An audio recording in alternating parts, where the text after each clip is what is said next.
bertugas menjadi moderator.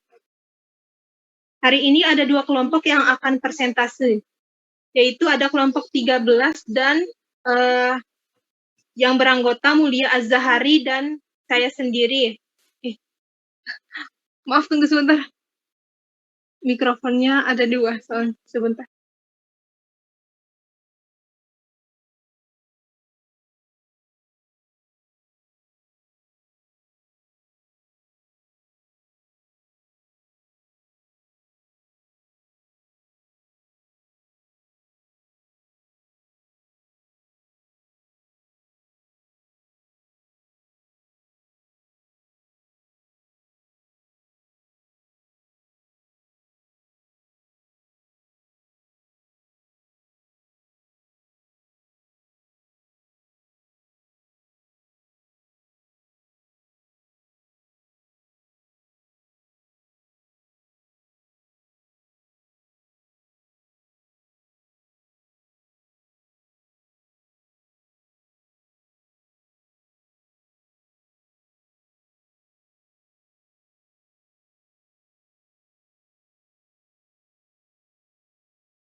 Baik, Assalamualaikum warahmatullahi wabarakatuh. Baiklah, di sini saya akan bertugas sebagai moderator. Hari ini ada 2 kelompok yang akan presentasi, yaitu ada kelompok 13 yang beranggota Mulia Az-Zahari dan saya sendiri, Naur Amirah, akan presentasi mengenai kaidah tentang mafhum. Sedangkan di kelompok 14 ada Muhammad Nur Syarifuddin dan Mutamimah yang akan menjelaskan mengenai kaidah tentang nasih dan mansuh. Baiklah, langsung saja untuk kelompok pertama, kelompok 13. Kepada Mulia Az-Zahari sebagai presentator pertama, dipersilahkan. Baik, terima kasih moderator atas waktunya. Assalamualaikum warahmatullahi wabarakatuh. Waalaikumsalam. Baik teman-teman, pada kesempatan kali ini saya akan mencoba mempresentasikan makalah kami tentang mafhum. Adapun yang pertama itulah pengertian mafhum. Mafhum berasal dari bahasa Arab, yaitu fahama yafhamu, yang artinya adalah pemahaman. Mafhum adalah arti yang tidak diperlihatkan oleh lafaz yang diucapkan, yakni petunjuk yang keluar dari unsur-unsur huruf yang diucapkan. Menurut Syafi'i Karim, mafhum adalah sesuatu yang ditunjuk oleh lafaz, tetapi bukan dari ucapan lafaz itu sendiri. Dan menurut Muzakir, mafhum ialah makna yang ditunjukkan oleh lafaz, tidak berdasarkan pada bunyi atau ucapan. Jadi, mafhum itu adalah pemahaman yang kita tangkap daripada ucapan dari seseorang kepada orang lain. Nah, Jadi mafhum itulah pemahaman yang ada dalam benak kita sesuai dengan kaidah-kaidah mafhum. Dari definisi di atas dapat kita ketahui bahwasanya suatu lafaz tidak bersandarkan pada bunyi ucapan saja, akan tetapi terdapat makna-makna tersirat yang disebut sebagai pemahaman secara mafhum.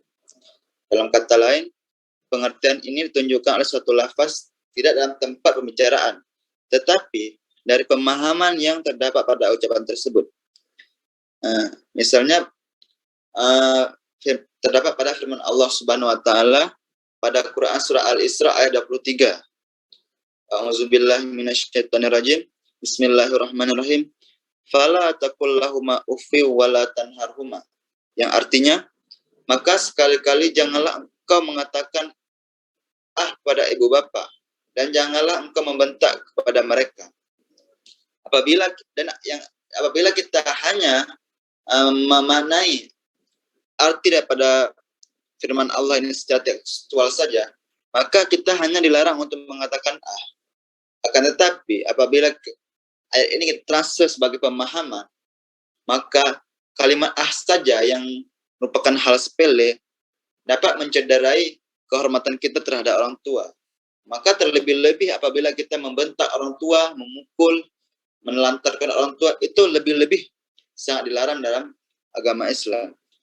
Oleh karena itu, mafhum ini sangat-sangat perlu kita pelajari karena untuk memahami makna-makna tersirat ataupun makna-makna tersembunyi dalam suatu perkataan hingga menimbulkan sebuah pemahaman. Kemudian lanjut kepada macam-macam mafhum.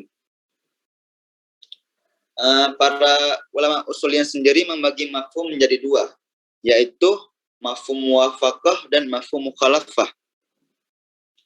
Nah, yang pertama itu mafhum muwafaqah.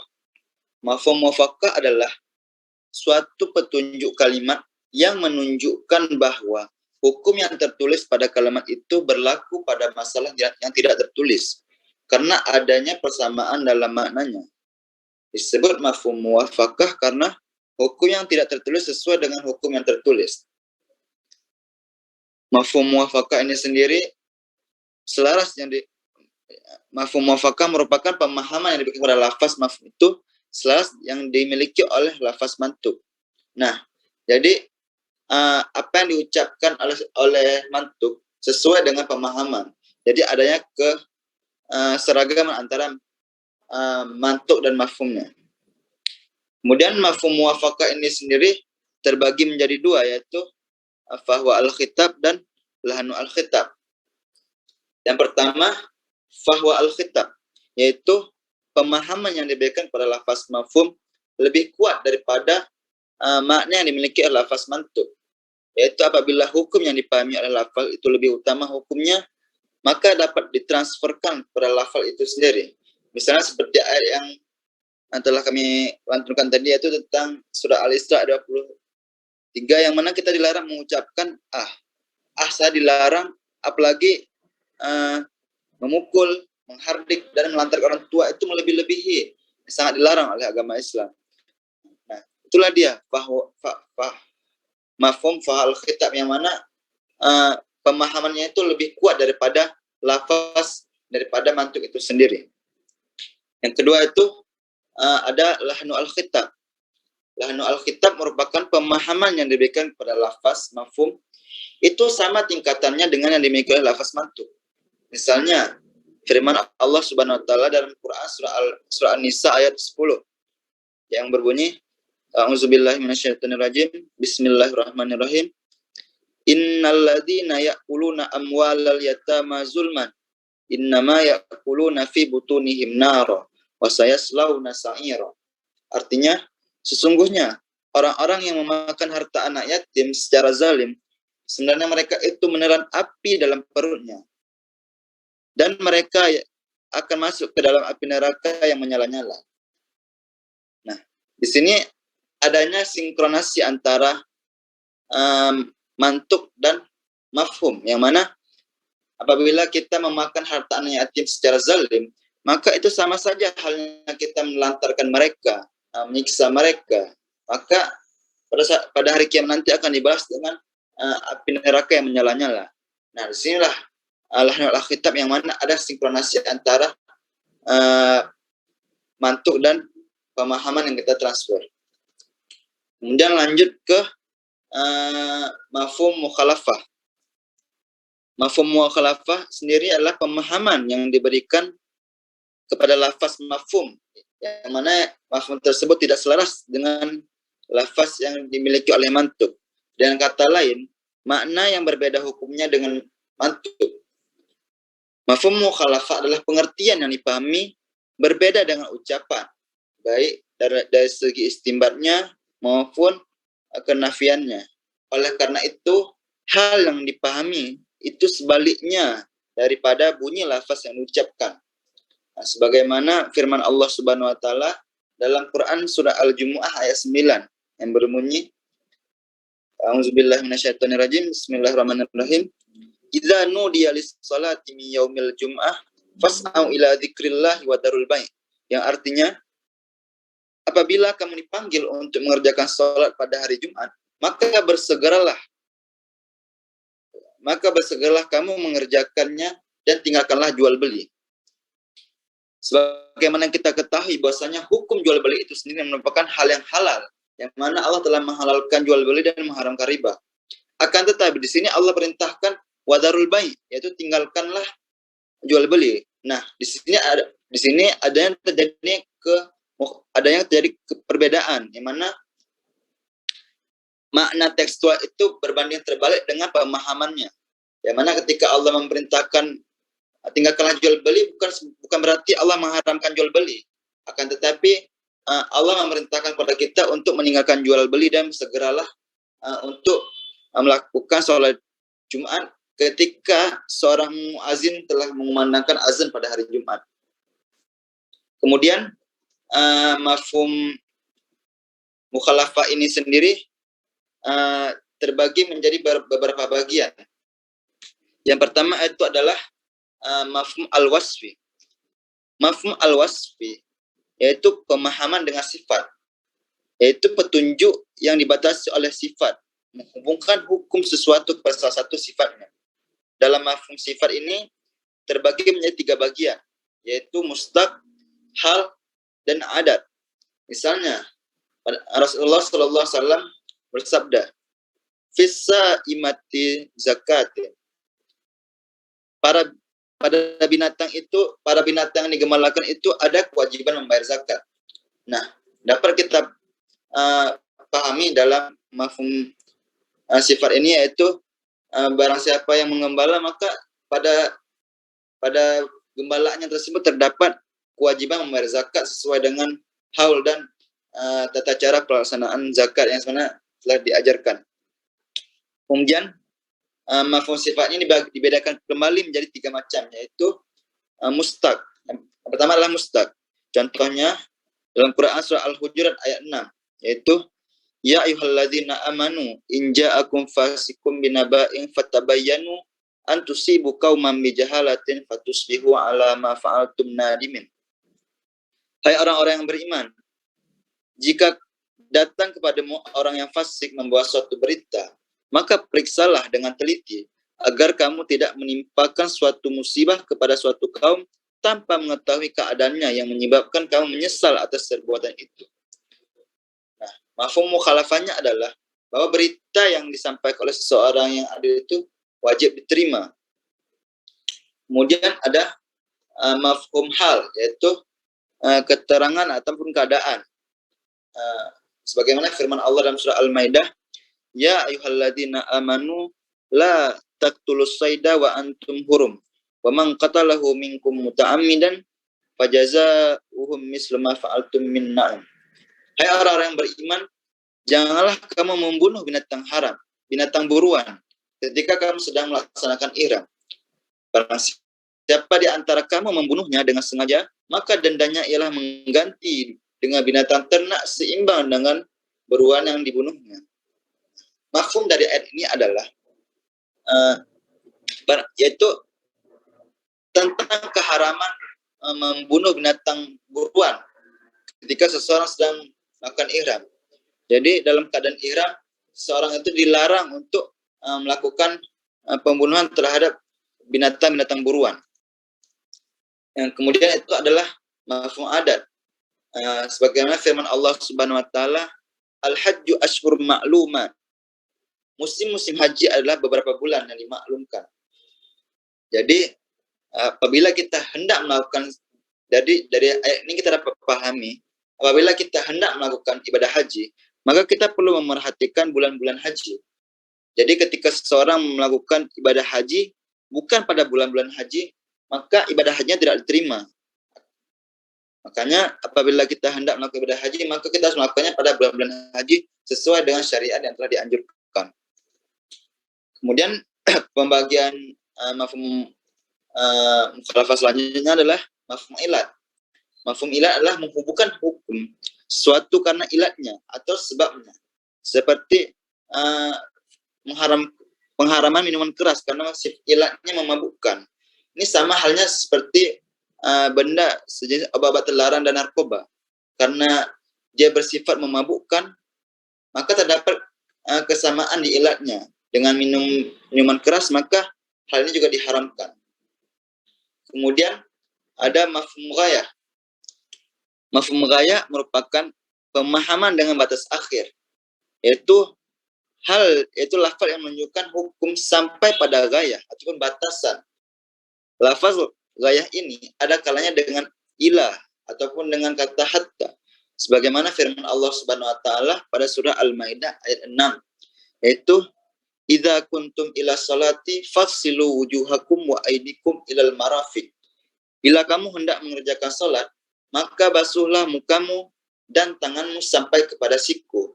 Nah, di sini terdapat pemahaman secara ghayah, yaitu secara perbuatan langsung hingga ke batas-batasan, di mana apabila kita hendak berwudu untuk mengerjakan salat, maka kita harus membasuh muka kita dan tangan kita sampai ke siku-siku.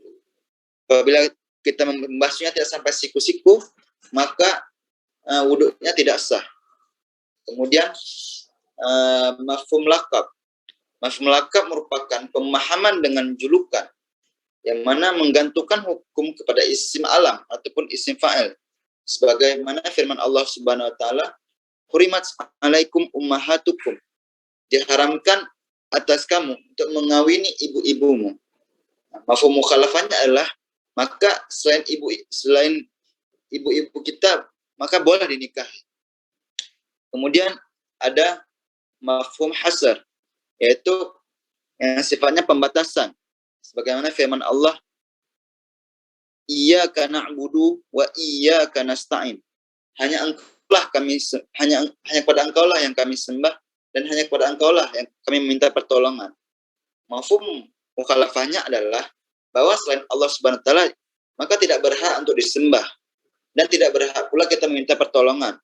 Oleh karena itu ayat ini menunjukkan bahwa hanya kepada Allah lah hanya Allah lah yang berhak untuk disembah dan hanya kepada Allah lah yang berhak untuk diminta pertolongan. Kemudian yang terakhir adalah mafhum syarat. Mafhum syarat adalah petunjuk lafal yang memberi faedah adanya hukum yang dihubungkan dengan syarat supaya dapat berlaku hukum sebaliknya. Sebagaimana firman Allah dalam Quran surah At-Talaq ayat 6, yaitu wa in kunna ulati hamlin fanfiqu alaihin. Dan jika mereka, yaitu istri-istri yang sudah ditalak, itu sedang hamil, maka hendaknya kita memberikan kepada mereka nafkah. Mafhum mukhalafahnya adalah jika seseorang menalak istrinya sedangkan istrinya sedang hamil, maka ia berkewajiban untuk memberikan nafkah kepada istrinya hingga ia melahirkan. Mungkin itu saja yang dapat saya sampaikan. Lebih dan kurangnya saya mohon maaf. Selanjutnya saya kembalikan kepada moderator. Baiklah, terima kasih kepada presentator pertama, Mulia Az-Zahari. Untuk presentator selanjutnya yaitu dari saya sendiri. Saya akan menjelaskan mengenai kaidah-kaidah mafhum. Untuk kaidah pertama, At-takhsisu bidzikri ba'da qiyamil muqtadi lil umumi yufidu al-ihtisasi bil hukmi, yang artinya penyebutan secara khusus setelah adanya penunjukan kepada umum berarti khusus pula hukumnya. Penjelasan kaidah ini maksudnya membelokkan dari hukum yang seharusnya berlaku umum menjadi berlaku khusus dibenarkan bila penghususan itu tidak dimaksudkan untuk menghususkan hukum. Bila tidak demikian, maka hal itu berarti mengabaikan apa yang sebenarnya dimaksud tanpa suatu sebab yang menentang makna itu. Dan itu tidak dibenarkan. Contohnya, contoh pengaplikasian kaidah ini di dalam Quran surat Al-Isra ayat 70. Wa faddalnahum ala katsirin mimma khalaqna tafdila. Yang artinya, dan kami lebihkan mereka dengan kelebihan yang sempurna dari kebanyakan makhluk yang telah kami ciptakan. Ayat itu menunjukkan bahwa Bani Israel itu tidak diistimewakan dari seluruh makhluk, tetapi hanya dari kebanyakan makhluk. Dan itu adalah kebanyakan makhluk di sini adalah penyebutan secara khususnya. Mereka tidak lebih mulia dari umat Islam, berdasarkan bahwa umat Islam lebih baik dari mereka. Firman Allah Quran surat Ad-Dukhan ayat 32. Kami telah memilih mereka dengan pengetahuan atas segenap alam. Dan firman-Nya mengenai Bani Israel dalam Quran surat Al-Jasiyah ayat 16. Dan kami beri mereka yang baik-baik dan kami lebihkan mereka atas seluruh alam. Tidak menolak kesimpulan, mereka berarti hanya dilebihkan dari orang-orang pada masa mereka. Syihab menafsirkan ayat itu, dan kami bersumpah bahwa sesungguhnya telah kami pilih mereka, yaitu Bani Israel, dengan dasar pengetahuan kami yang menyeluruh menyangkut baik dan buruknya mereka, dan yang atas dasar kami mengetahui kewajaran mereka untuk dipilih atas segenap alam, yaitu atas kelompok dan bangsa-bangsa manusia yang hidup pada masa mereka. Nah, kelebihan yang Allah berikan kepada Bani Israel itu adalah terhadap umat-umat pada masa mereka. Mafhum mukhalafah mereka tidak lebih dari umat Islam, karena Allah menyatakan bahwa umat Islam adalah umat yang terbaik, sebagaimana di dalam Quran surat Ali Imran ayat 110. Kemudian untuk kaidah kedua, at-takhsisu ala syai'in la yalzamu minhu an-nafyu amma adahu, yang artinya menyatakan hukum sesuatu tidak berarti meniadakan hukum yang lainnya. Penjelasan kaidah ini maksudnya, kaidah ini berbeda dengan kaidah sebelumnya, yang bahwa kaidah sebelumnya itu menyatakan bahwa mengalihkan kata dari makna umum kepada makna khusus setelah terlebih dahulu nyata adanya penunjukan kepada makna umum menunjukkan khususnya, maka selanjutnya mafhumnya dapat diperoleh. Sedangkan kaidah ini lebih umum dari sekedar menyatakan bahwa kata-kata itu bermakna umum atau khusus. Yang dimaksudkan adalah bahwasannya menegaskan atau menyatakan sesuatu berkenaan dengan suatu persoalan tidak berarti sama sekali bahwa hukumnya harus khusus untuk persoalan itu dan menegasinya untuk yang lainnya. Contoh pengaplikasian kaidah ini dalam Quran surat Al-Baqarah ayat 282. Penggalannya seperti ini. Wastashhidu syahidaini mir rijalikum. Al-Bukhari meriwayatkan dari sumber Ibnu Abbas radhiyallahu anhu bahwasannya Nabi Muhammad menetapkan sumpah atas yang mendakwa. Nah, sumpah ini merupakan tambahan dari yang disebutkan di dalam Al-Baqarah ayat 282 itu. Beliau juga bersabda kepada seseorang, 2 saksi darimu atau sumpah darinya. Yang mendakwa perlu mengajukan 2 saksi, bila tidak bisa, lawannya diterima dengan menyatakan sumpah. Jadi, adanya tambahan sunnah, yaitu sumpah yang dinyatakan sebagaimana di dalam hadis yang diriwayatkan oleh Bukhari tadi. Inti secara sederhananya yang dimaksud di sini adalah bahwasannya jika ada hukum yang ditetapkan di dalam Al-Quran, seperti hanya contoh dalam surat Al-Baqarah tadi, penggalan ayat itu sebenarnya membahas tentang utang piutang, yang mana harusnya ada saksi jika melakukan utang piutang itu. Namun, pada hadis Rasulullah ditambahkan mengenai hal itu, yaitu jika tidak bisa ada saksi mata, maka diganti dengan bersumpah atas utang piutang itu. Nah, tambahan hukum dari Rasulullah itu bukan bermaksud mengganti hukum yang sebelumnya yang ada di dalam Al-Quran, yaitu tentang persaksian. Karena sumpah di sini hanyalah sebagai hukum tambahan atau hukum kedua jika saksi tidak ada. Kemudian, kaidah ketiga. Asyartu la yaqtadi jawazul wuqu'i. Yang artinya, adanya syarat tidak memastikan terjadinya peristiwa yang dipersyaratkan. Contoh, penjelasan kaidah ini. Peristiwa ada kalanya diungkapkan dengan kalimat syarat, padahal peristiwa itu tidak mungkin terjadi. Hal ini dimaksudkan semata-mata untuk meningkatkan intensitas peristiwa dalam rangka memperkuat atau menolak suatu pendapat, atau bisa juga yang lainnya. Contoh pengaplikasian kaidah ini. Contoh pertama di dalam Quran surat Al-An'am ayat 88. Walau asyraku lahabita anhum ma kanu ya'malun. Seandainya mereka mempersekutukan Allah, niscaya lenyaplah dari mereka amalan yang telah mereka kerjakan. Nah, ayat itu sebenarnya mengenai nabi-nabi. Mereka, sebagaimana yang kita ketahui, mereka jauh sekali dari kemungkinan melakukan perbuatan syirik. Nah, ungkapan itu di dalam Al-Quran semata-mata dimaksudkan hanya untuk menunjukkan bahwa syirik itu merupakan masalah yang sangat luar biasa dan besar sekali dampaknya. Contoh yang kedua, di dalam Quran surat Az-Zukhruf ayat 81. Qul in kana lirrahman waladun wa ana awwalul abidin. Katakanlah Muhammad, jika benar Tuhan yang Maha Pemurah mempunyai anak, sayalah orang yang mula-mula menyembahnya. Pada kalimat Qul in kana lirrahman waladun, bukan berarti bahwa Allah mungkin punya anak, karena sebenarnya kita sudah tahu betul bahwa Allah itu suci dari segala sifat seperti itu. Nah, ungkapan itu di dalam Al-Quran semata-mata hanyalah untuk menyatakan sanggahan yang sangat terhadap para pembangkang, yaitu orang-orang yang mengatakan Tuhan punya anak. Jadi intinya dari kaidah ini bahwa ungkapan atau syarat yang ada di dalam Al-Quran tidak semuanya harus terjadi, karena ungkapan itu bisa saja hanya untuk menaikkan kualitas atau keadaan yang terjadi pada masa Rasulullah. Mungkin cukup sekian dari saya, dari kelompok 13. Selanjutnya akan dilanjutkan oleh kelompok 14 yang akan membahas mengenai kaidah nasih dan mansuh. Untuk presentator pertama, saya persilahkan kepada Saudari Mutamimah.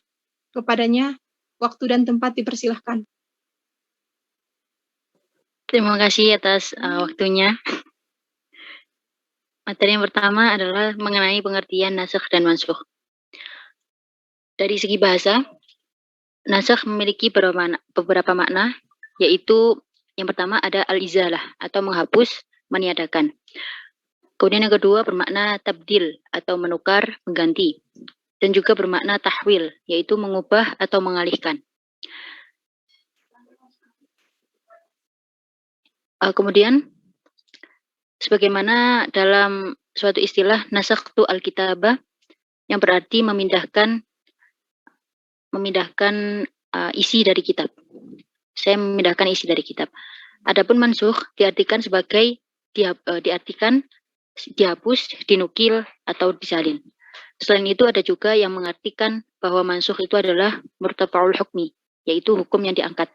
Jadi yang berfungsi untuk membatalkan, menghapus, memindah, mengubah itu adalah nasakh, sedangkan yang berfungsi dibatalkan, dihapus, dipindahkan itu adalah mansukh. Secara istilah, nasakh adalah mencabut hukum syariat dengan dalil syariat, yang dalam bahasa Arab disebut raf'ul hukmi syar'i bidalilin syar'iyyin, di mana beberapa ketentuan hukum syariat yang oleh syari' atau oleh Allah dan Rasulullah dipandang tidak perlu dipertahankan, sehingga dicabut dengan dalil-dalil yang lebih kuat dan jelas. serta berdasarkan kenyataan yang dapat dimengerti untuk kepentingan suatu hikmah yang hanya dapat diketahui oleh orang-orang yang berilmu. Menurut Syekh Manna Khalil Al-Quttan dalam kitab Ulumul Quran, nasakh adalah mengangkat atau menghapus hukum syara' dengan dalil syara' yang lain yang datang kemudian. Imam Asy-Syatibi juga menegaskan bahwasanya ulama mutaqaddimin, yaitu ulama di abad ke-1 hingga abad ke-3 Hijriah, memperluas makna nasakh menjadi beberapa makna. Yang pertama, nasakh bermakna pembatalan hukum yang ditetapkan kemudian. Makna yang kedua, nasakh adalah pengecualian hukum yang bersifat umum oleh hukum yang bersifat khusus yang datang kemudian. Makna yang ketiga adalah penjelasan yang datang kemudian terhadap hukum yang belum jelas atau masih samar. Yang keempat, nasakh bermakna penetapan syarat terhadap hukum terdahulu yang belum bersyarat. Kemudian Syekh Muhammad Azim Az-Zarqani dalam kitab Manahilul Irfan fi Ulumil Quran beranggapan bahwa ketetapan hukum yang ditetapkan oleh satu kondisi tertentu telah menjadi mansukh apabila ada ketentuan lain yang berbeda akibat adanya kondisi lain. Misalnya, perintah untuk bersabar atau menahan diri pada periode Mekah di saat kaum muslimin saat itu lemah dianggap telah dinasakh oleh perintah atau perizinan dari Allah untuk berperang pada periode Madinah karena kondisi umat Islam saat itu sudah lebih kuat. Bahkan ketetapan hukum Islam yang membatalkan hukum yang berlaku pada masa sebelum Islam itu juga dikatakan sebagai nasakh. Pengertian yang begitu luas itu kemudian dipersempit oleh ulama mutaakhirin, yakni ulama setelah abad ke-3 Masehi. Menurut ulama mutaakhirin, nasakh terbatas pada ketentuan hukum yang datang kemudian, yang berfungsi untuk membatalkan atau mencabut serta menyatakan berakhirnya masa pemberlakuan hukum yang terdahulu karena ada ketentuan hukum yang berlaku sekarang karena ada hukum yang datang kemudian itu. Kemudian materi yang berikutnya adalah mengenai kaidah-kaidah nasakh mansukh serta penerapannya dalam ayat Al-Quran. Kaidah-kaidah ini ada 3 macam. Yang pertama adalah an-naskhu la yathbutu ma'al ihtimal. Yang kedua, al-aslu adabun naskhi. Dan yang ketiga, la yaqa'un naskhu illa fil amri wan nahyi walau bilafdil khabari. Kaidah yang pertama yaitu an-naskhu la yathbutu ma'al ihtimal. Nasakh tidak dapat ditetapkan dengan kemungkinan.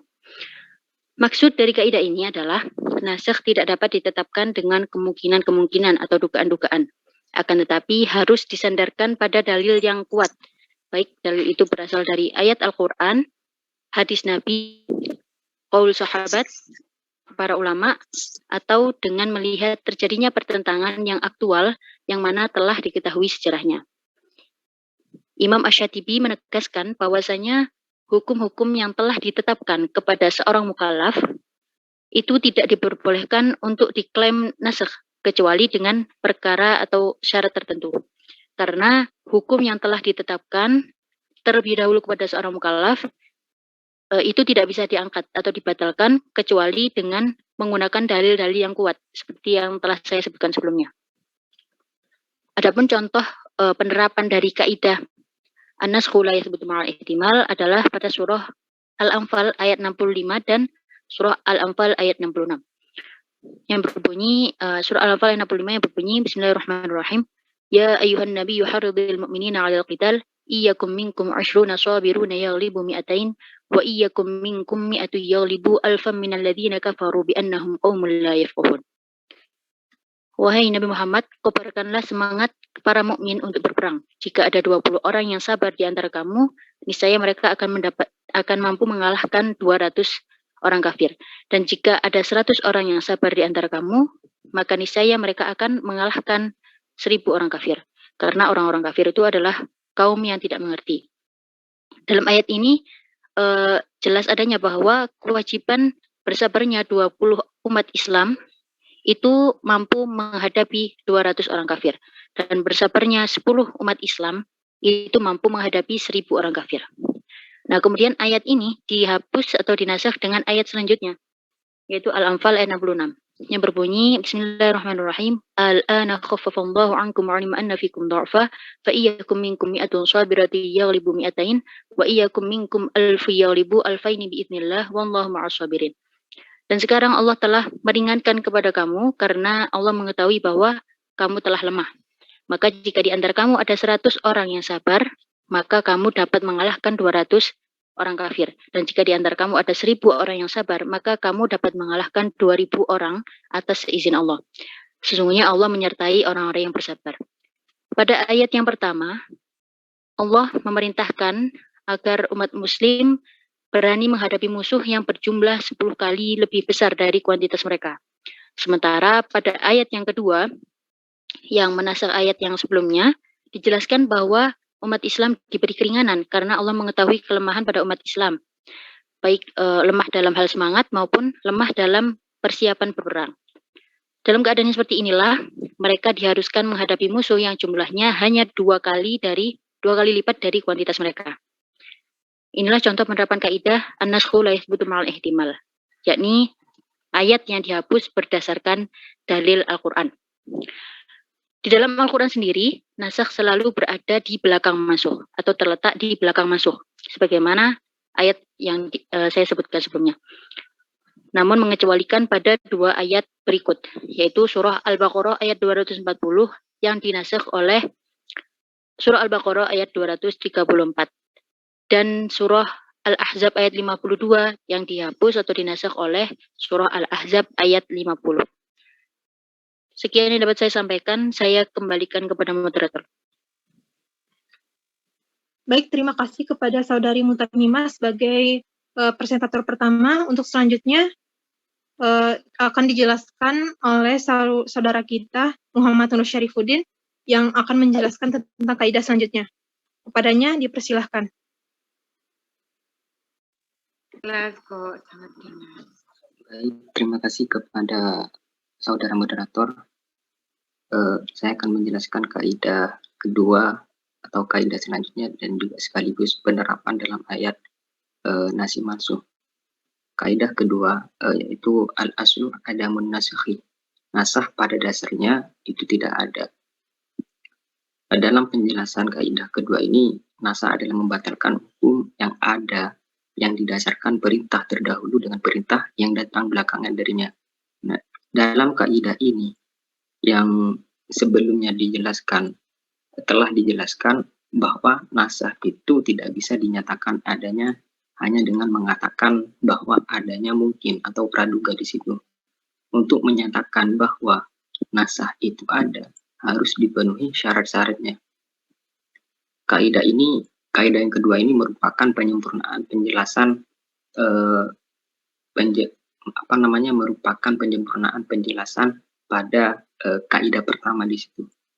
Jadi mengapa di sini nasakh pada dasarnya itu tidak ada? Karena itu pada dasarnya mengatakan bahwa adanya praduga atau hanya mungkin di situ. Mengklaim adanya nasakh tanpa mengemukakan syarat-syaratnya yang diterima atau tertolak, dan orang yang mengklaim itu adanya nasakh diharuskan mengemukakan dalil-dalil yang membenarkan klaimnya tersebut. Adapun kaidah yang ketiga, yaitu la yakun nasakhi illa fil amri wan nahyi walau bi lafdhi khabari. Nasakh hanya berlaku pada ayat yang berisi perintah dan juga atau larangan di situ, meskipun dengan lafal khabar atau kalimat berita.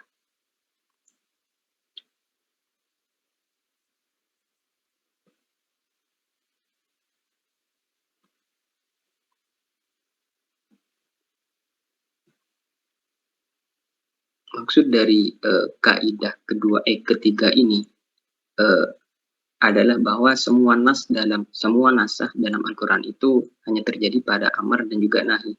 Sekalipun amar ataupun nahi itu tersebut disematkan pada kalimat khabar atau berita, termasuk seluruh ibadah asal dan juga cabang, terkecuali dari semua itu tentang hukumnya syariah yang perintahnya sudah jelas seperti sholat, zakat, dan juga lain-lain, tidak dapat dinasakh karena itu merupakan bagian dari inti ibadah. Adapun yang murni khobar atau berita tanpa kemasukan amar dan juga nahi, maka nasa tidaklah masuk kepadanya, yaitu pada Al-Quran surat Al-Baqarah ayat 228, wal mutallaqatu yatarabbasna bi anfusihinna salasata quru, dan para istri yang diceraikan wajib menahan diri mereka menunggu tiga kali quru di situ. Nah, ayat tersebut merupakan kalimat perintah yang disematkan pada kalimat khobar. Yang demikian ini ayat dimansuh. Ayat ini dimansuh sebagaimana disebutkan dalam ayat lain, surat Al-Ahzab ayat 49. Ya ayyuhallazina amanu idza nakahtumul mu'minati tsumma talaqtumuhunna min qabli an tamassuhunna fama lakum 'alaihinna min 'iddati ta'uddunaha. Wahai orang-orang yang beriman, apabila kamu menikahi perempuan mukmin, kemudian kamu ceraikan mereka sebelum kamu mencampurinya, maka tidak ada masa iddah atas mereka yang perlu kamu perhitungkan. Nah, dalam penerapan ayat tersebut, ayat nasi dan juga mansuhnya, ayat yang pertama itu merupakan ayat yang bersifat umum, mencakup semua perempuan yang ditalak, baik yang sudah pernah disetubuhi maupun yang belum pernah disetubuhi oleh suaminya. Sedangkan ayat kedua ini hanya ditujukan kepada perempuan yang belum disetubuhi. Dengan demikian, hukum syarat yang umum pada ayat yang pertama dibatalkan oleh yang kedua. Mungkin hanya itu yang dapat saya sampaikan. Kurang lebihnya saya mohon maaf. Saya kembalikan kepada moderator. Terima kasih. Baiklah teman-teman, itulah tadi pemaparan materi dari dua kelompok, yaitu kelompok 13 dan 14. Semoga dapat dipahami dengan baik oleh teman-teman sekalian. Kemudian, sekarang akan dibuka sesi diskusi. Bagi teman-teman yang ingin bertanya, memberikan pendapat atau opini, serta tambahan atau sanggahan, dipersilahkan.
Izin bertanya, moderator. Ya, silakan.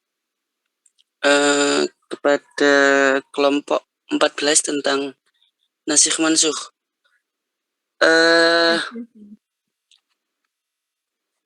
Bertanya mengenai apakah memungkinkan terjadinya nasikh mansukh pasca wafatnya Nabi Muhammad. Itu mungkin itu yang saya tanyakan. Terima kasih. Baik, sama-sama.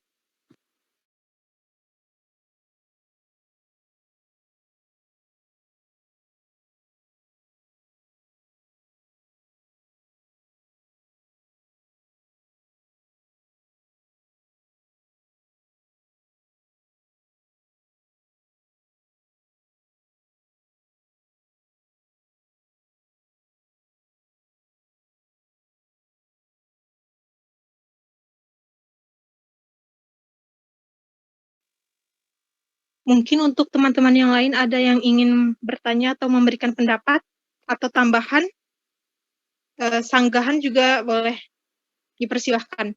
Atau kalau enggak bisa dijawab dulu pertanyaan dari penanya untuk kelompok 14. Pada kelompok 14, waktu dan tempat dipersilahkan.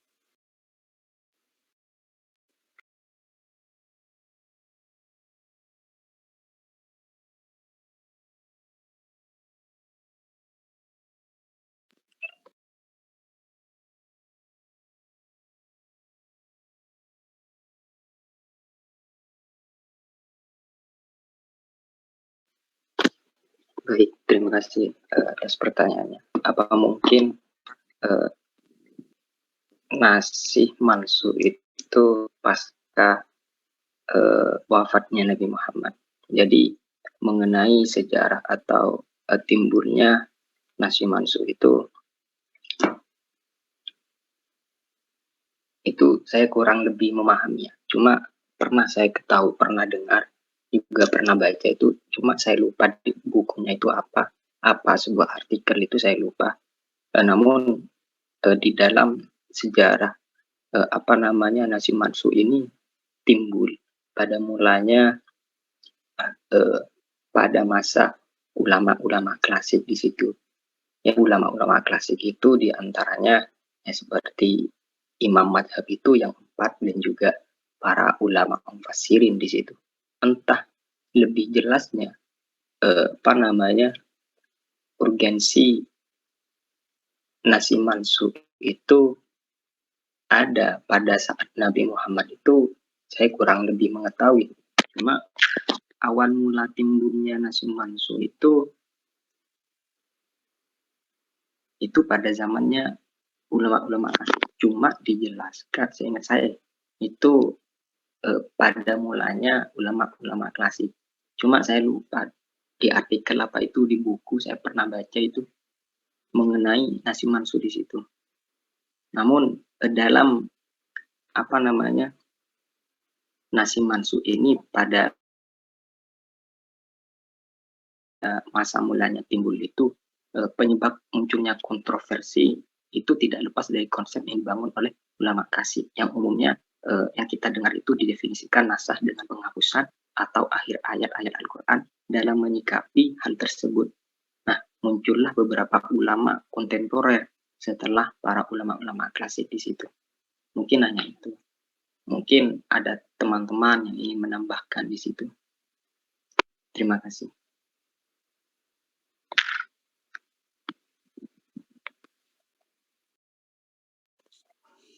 Izin bertanya, moderator. Silahkan. Kepada kelompok 14 terkait nasikh mansukh, kan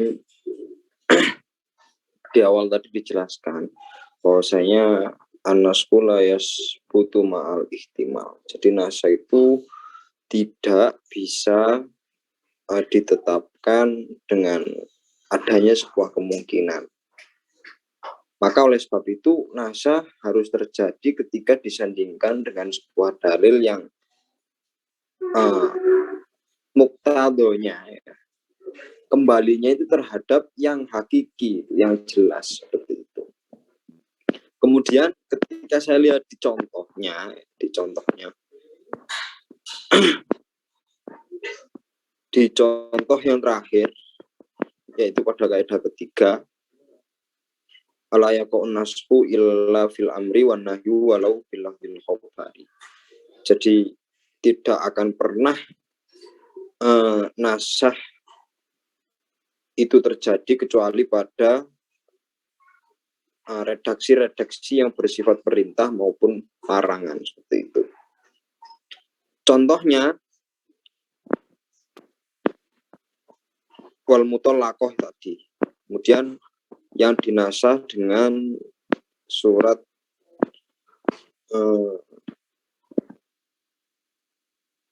Al-Ahzab ya, kalau nggak salah. Al-Ahzab, surat Al-Ahzab. Kemudian di dalam surat Al-Ahzab tersebut yang notabene itu menasah ayat yang di atasnya. Surat Al-Baqarah kan atasnya. Itu kok seakan-akan lafadznya itu ihtimal, masih ihtimal. Benar, dia memang redaksi yang membuat menasah sebuah ayat tersebut adalah dalil. Cuman ketika ditelisik lebih ulang, ihtimalnya itu mencampuri hal itu. Mencampuri itu sebatas manakah mencampuri itu. Nah ini ada kaitannya dengan mafhum tadi. Gitu.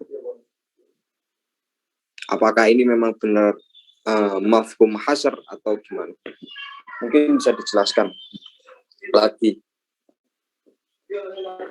oleh pemateri. Terima kasih, Mas Bapak.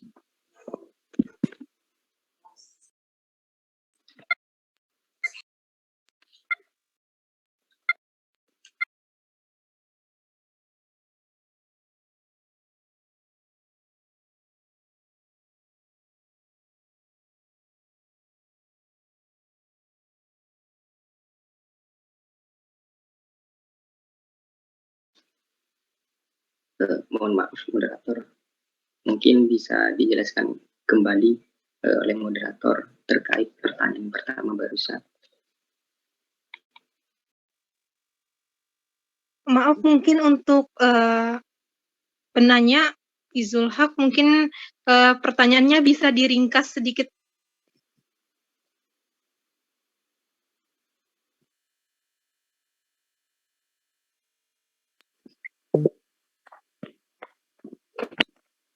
Ya, tapi kan jadi gini Mbak moderator.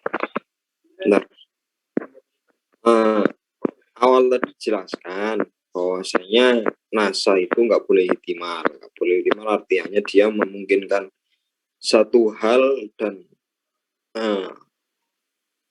kemudian memungkinkan juga dimaknai dengan satu hal yang lain. Ini sinkron dengan suatu ketika sesuatu yang menasah tersebut notabene adalah majas, seperti itu. Nah, pada contoh kaidah yang ketiga itu dijelaskan bahwasanya wal mutallaqah yatarabasna itu dinasah dengan surat Al-Ahzab yang notabene ayat tersebut kalau ditelisik secara tata bahasa itu kok seakan-akan lafadznya itu ihtimal gitu. Benarkah dia mengandung makna mencampuri atau secara tegas dia memaknai hal yang lain? Misalkan contoh kalau dimaknai secara tegas jima, seperti itu, maaf ya, gitu. Kalau dimaknai secara tegas seperti itu artinya kan pemaknaan secara majas ini hilang sudah gitu. Oh, berarti notaben ini sudah lafadz ini sudah dihakikikan, jadi majas yang dihakikikan gitu. Kalau yang seperti ini apakah masih bisa terjadi, padahal ini seakan-akan bertentangan dengan kaidah yang awal tadi itu loh.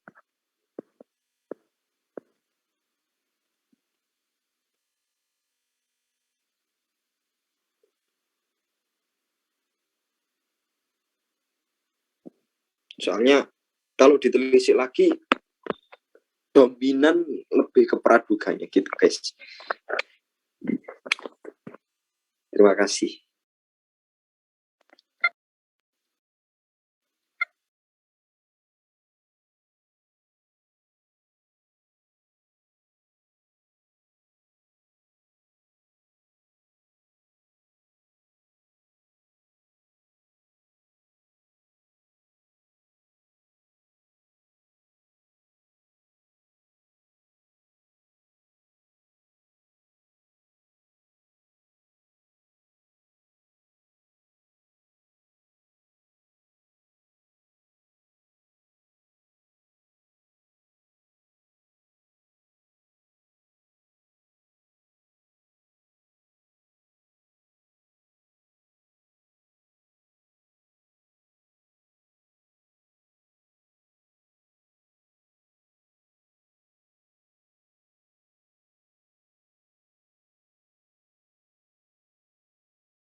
Terima kasih atas pertanyaannya Gus Izul.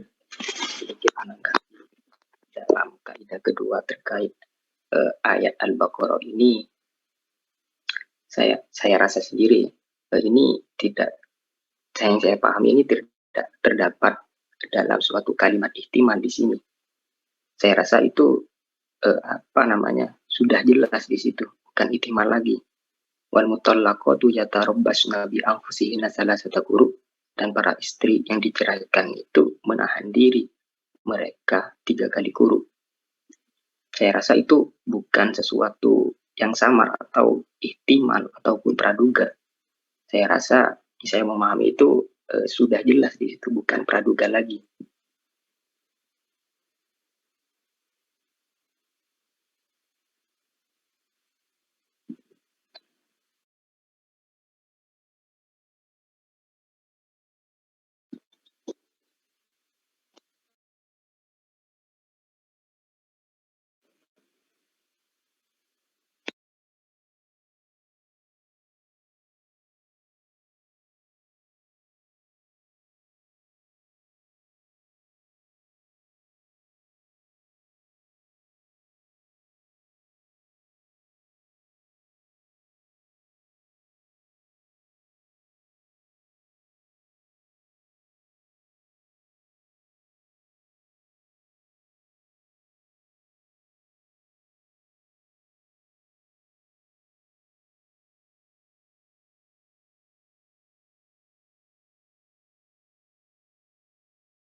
Kalau seperti itu memang seperti itu ya Mas ya.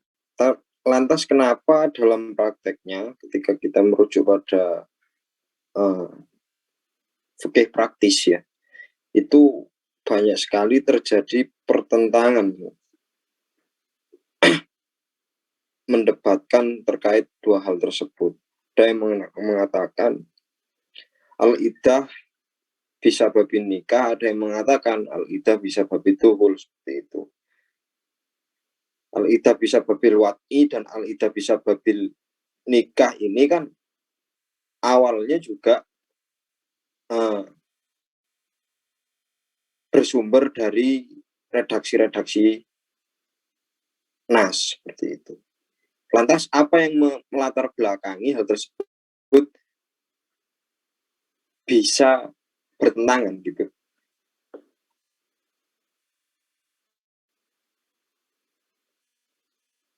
Atau dia tidak menganggap ini, maaf ya, saya agak menerka-nerka gambaran saya sendiri. Itu intinya itu yang ingin saya tanyakan tadi.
Terima kasih Gus.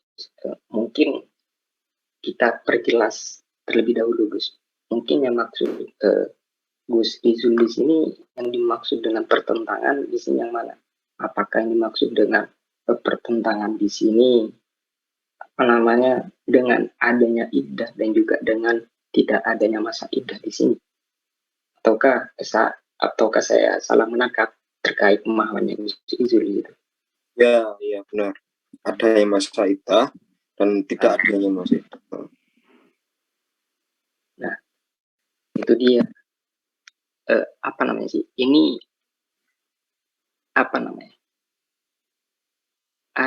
Ini bukan, kalau kata saya, ini bukanlah sebuah pertentangan. Kalau bahasa kasarnya, ini bukanlah sebuah pertentangan antara ayat wal mutallaqatu yatarabbasna di situ dengan ya ayyuhalladzina amanu idza nakahtumul mu'minat. Nah, di situ bukanlah sebuah bukan sebuah pertentangan, akan tetapi ini adalah sebuah hikmah bagi kita semua, terutamanya umat muslim, umatnya Nabi Muhammad di situ. Mengapa terkait ayat ini saya mengatakan hikmah? Ya, karena ini juga sebuah penghormatan juga terhadap kepada seorang istri situ. Ya, kalau istri tidak pernah dicampuri atau tidak pernah disetujui, maka tidak ada masa iddah atas mereka. Kalau dikaji terkait masalah hukum-hukumnya di situ, mungkin bisa ditambahkan oleh teman-teman yang lebih dalam memahami tentang usul fikihnya di situ.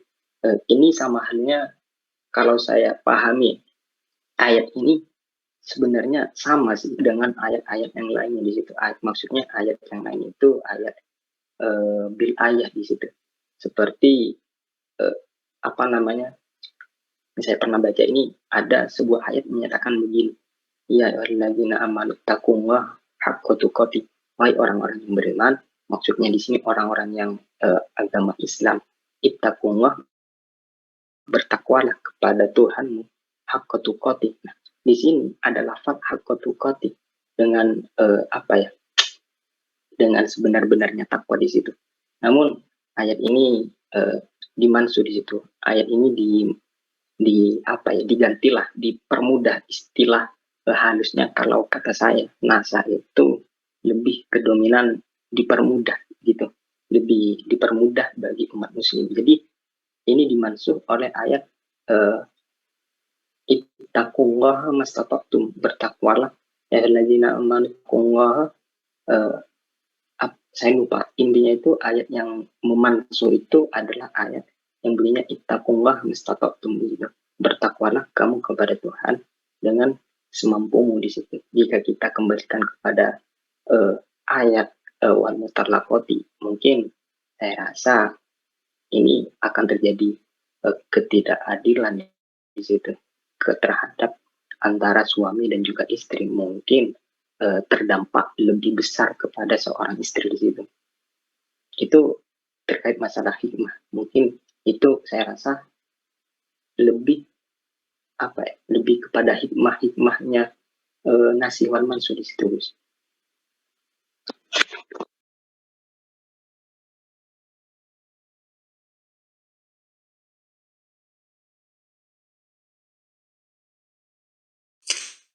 Izin masuk.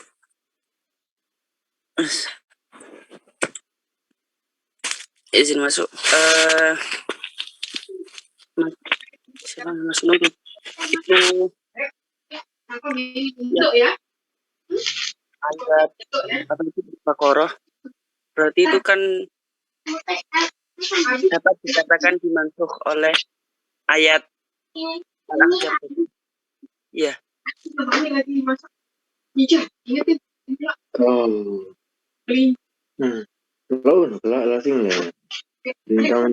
Guys, mic-nya. Guys. Ya, guys. Mas Rizal. Mic-nya, guys. Berhenti makan. Bukan rumahnya dia.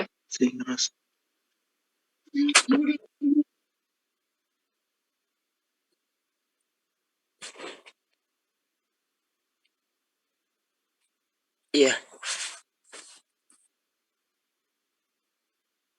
Mas Nurus? Lenono pet. Ya. Mas Nurus?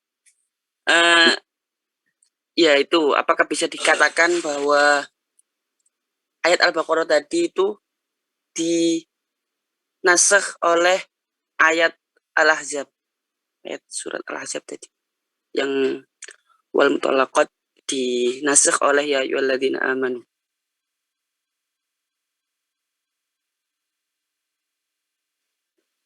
Iya, ayat itu dinasakh dalam hukum apanya? Itu.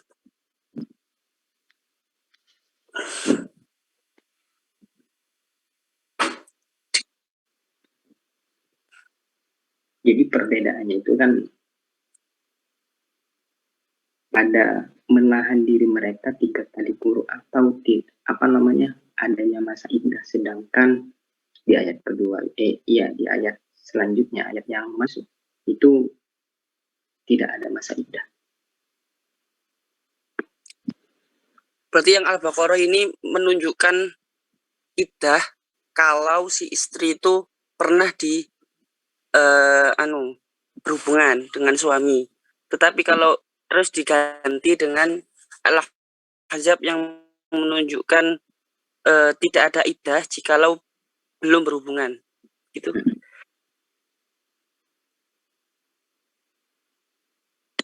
Ini saya coba menawarkan ya, mungkin dari pemateri nanti bisa setuju atau tidak, terserah. Untuk pengkategorian ayat tersebut, apakah tidak sebaiknya itu dikategorikan sebagai tahsis, yang mana nanti Al-Ahzab itu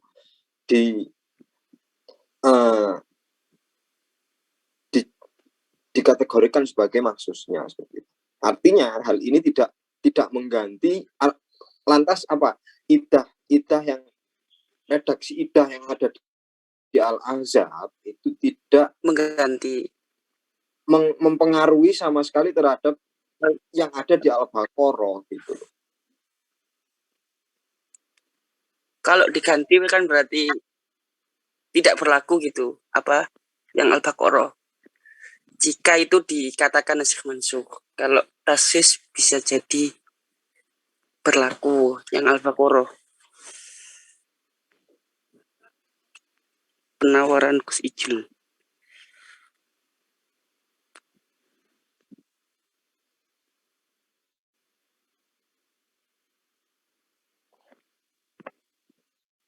Karena kalau dilihat dari segi lafaz itu kan ya dia itu lafzul umum. Sedangkan yang di bawahnya yang Al-Ahzab ya ayyuhalladzina itu idza nakahtum itu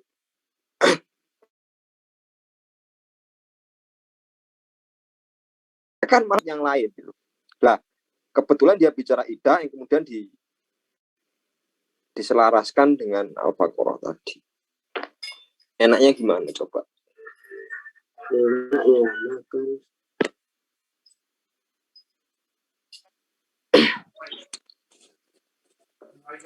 Nah, kalau memang dikategorikan sebagai NASA ya, oke saya setuju. Namun saya nggak setujunya itu ketika diterapkan dalam fikih praktis gitu. Kenapa kok ulama mengkategorikan, ada yang mengatakan al-ida bisa babil nikah, padahal ilat dari ida itu kan istibra'ur rohmi, seperti itu,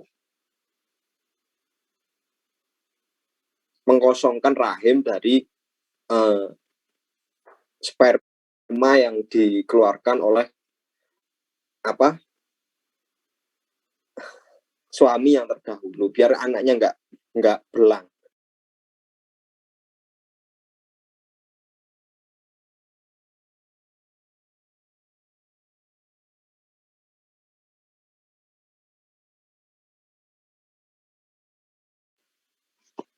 Baik, terkait pernyataan barusan tentang masalah fikih praktisnya, mungkin bisa ditambahkan teman-teman karena saya belum memahami betul tentang fikihnya di situ.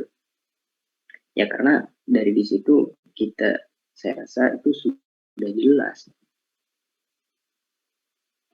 Nah, ayat itu dinasa oleh ayat Al-Ahzab di situ. Ya, ayat yang dinasa itu ya tetap berlaku, dan juga ayat yang mansukh, ayat yang menasakh itu juga tetap berlaku. Ya kalau kita kaitkan dengan fikihnya, mungkin ya saya juga kurang paham tentang itu. Mungkin bisa ditambahkan teman-teman biar saya juga kurang betul paham tentang fikih di situ.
Baik, untuk teman-teman yang sekiranya paham atau lebih tahu, mungkin bisa membantu memberikan masukan atau sanggahan atau tambahan gitu. Dipersilahkan.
Baik teman-teman, apa ada yang masih ingin bertanya atau memberikan tambahan? Jika tidak, mungkin bisa dicukupkan diskusinya sampai sini. Bagaimana?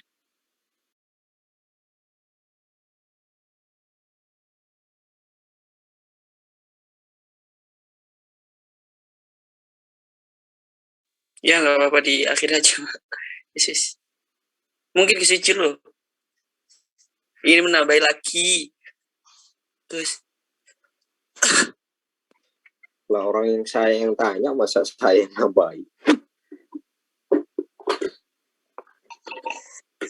Tapi kalau terpaksa ya nggak apa-apa lah, saya tambahin gini. Ya, silakan. Ini terpaksa nggak? Enggak apa-apa.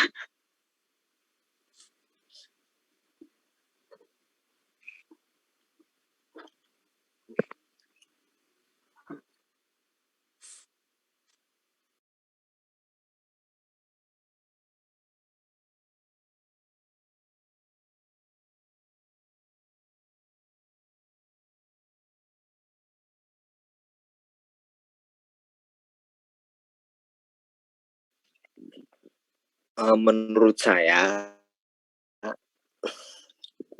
ya, bukan saya sih, ini menurut metode ya. Kalau menurut saya ya salah. Tentu harus disalahkan kalau menurut saya. Kalau menurut metode yang telah saya pelajari, seharusnya ayat tersebut memang diletakkan sebagai mahsus, bukan mansuh.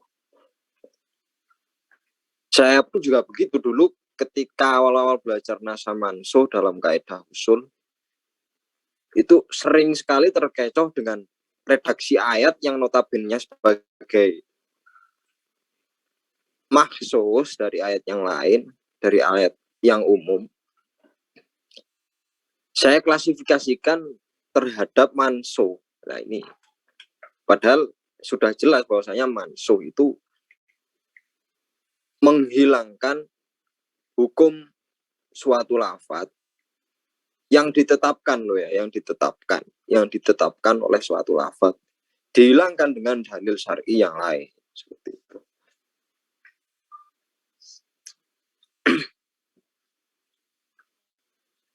Artinya kalau sesuatu tersebut yang ada pada redaksi surat Al-Baqarah itu tidak ada satu komponen pun yang terhilangkan dengan sebab adanya suatu surat yang ada di surat Al-Ahzab ya, ini tentu bukan bisa sama sekali tidak bisa disebut dengan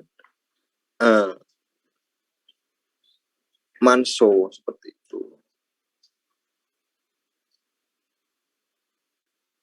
Ada juga ulama yang mengatakan mansuh dan juga mahsus itu sebenarnya suatu hal yang sama seperti itu. Artinya ketika mansuh itu terjadi juga memuat mahsus di dalamnya. Kemudian ketika mansuh terjadi, ketika mahsus terjadi juga memuat mahsus di dalamnya gitu. Ini bisa saya tawarkan terhadap materi kalau memang mau memakai konteks usul fikih seperti itu lebih mudah karena nanti berkaitan dengan fikih praktisnya gitu loh. Ketika kita bicara tentang tahrijul manat, kemudian tankihul manat, itu sangat krusial ketika membedah suatu lafaz, mengkategorikan suatu lafaz dengan pembedahan dulu. Ini dikategorikan sebagai mahsus apa mansuh. Karena sangat krusial. Kalau mansuh berarti kan nanti tahrijul manatnya harus hilang gitu loh.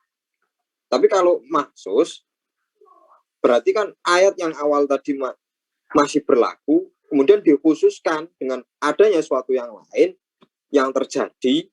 Nah, ini dikhususkan dengan ayat yang lain seperti itu. Betul Bang lebihnya. Masuk nggak guys? Ya, saya menambahkan. Ya, silakan. Bahwa nasikh mansukh itu ada ulama yang menerima, ada juga ulama yang menolak adanya nasikh mansukh. Dikarenakan alasannya itu mereka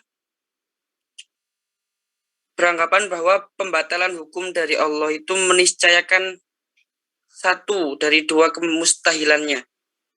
Maksudnya itu pertama, itu ketidaktahuan, sehingga dia perlu mengganti atau membatalkan satu hukum dengan hukum yang lain. Dan kedua, kesia-siaan dan permainan belaka. Artinya, yang menolak adanya nasikh mansukh itu, mereka berusaha semaksimal mungkin dalam menggali ayat yang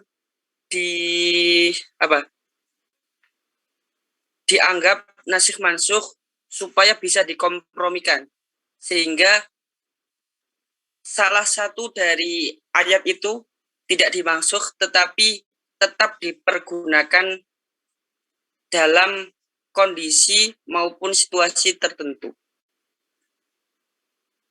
Maka dari itu beberapa ulama juga ada yang mengambil jalan tengah adanya perbedaan itu.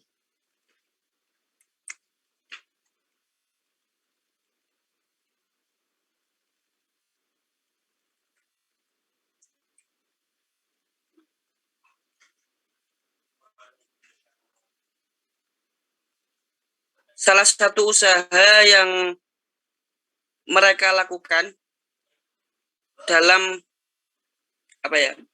dalam menerima, dalam menggabungkan pemikiran dua kelompok, yakni kubu pro dan kubu kontra itu, yaitu meninjau kembali pengertian istilah nasikh yang dikemukakan oleh para ulama mutaakhirin.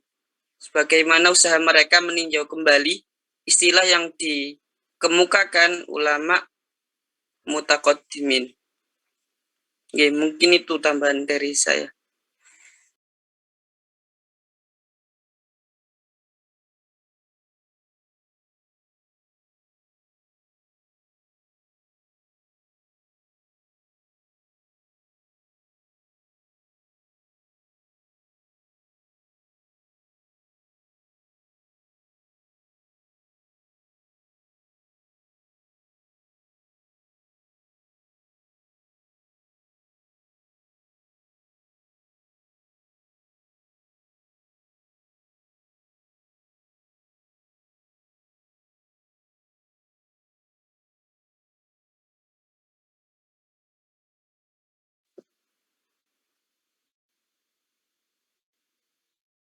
Baik teman-teman, mungkin sudah tidak ada lagi tambahan dari teman-teman. Kita cukupkan sekian diskusi kita hari ini. Semoga dapat dipahami.